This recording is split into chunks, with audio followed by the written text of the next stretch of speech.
Oh my God, you guys, I almost broke rule number 1 today. And what's my rule number 1? Don't die at work. And today I almost died at work. So I have this Jeep on the rack. We've got the intake manifold out of it because I'm trying to dig out that wiring harness above the transmission. I saw a bunch of chafing on some of the wires in there. See that right there? That's not okay. Anyway, I had it on the rack here and I was raising it up. And as I got to the top of the lift arms, yeah, you see that right there?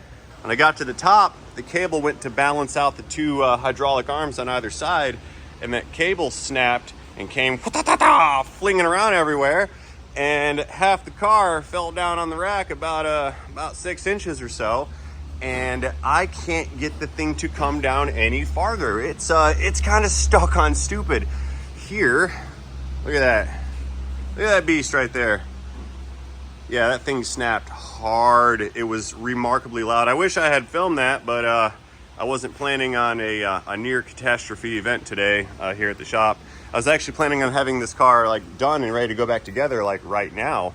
But instead, I need to figure out how to get this thing to come down the rest of the way. I cannot lower it normally. I will not be able to go over there and release those locks, which it's not on because it's stuck. So I can't just release it and let it down.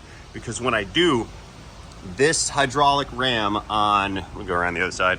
The hydraulic ram here on the passenger side, where is she? There's the top side of it. Here's the bottom side of it.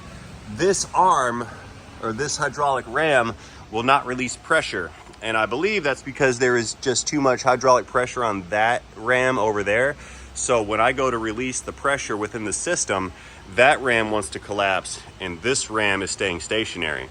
Now that is the purpose of the cable. So when you let it down, if one ram wants to get stuck, the cable will just pull tension on it and use the pulley mechanisms to encourage that to come down evenly. And that's how both of these lift arms are going to come down in synchrony.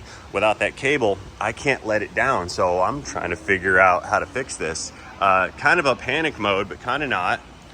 What you do in this situation is you remain calm and you make smart decisions with as minimal risk as possible, which is the reason I have the jack stands here. I know with these jack stands here, they can support either side of these lift arms here. These lift arms are supporting the vehicle, so as long as these are in place, nothing can happen. It's gonna be just fine.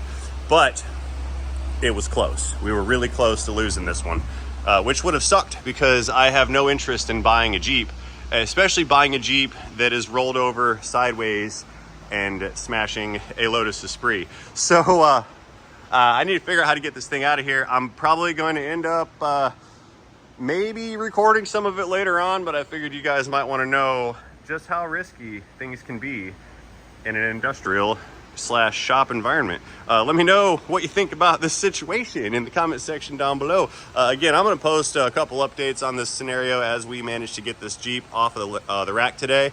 Again, this is not what I wanted to do today, but that's those are the cards that we were dealt this morning. So stay tuned for an update.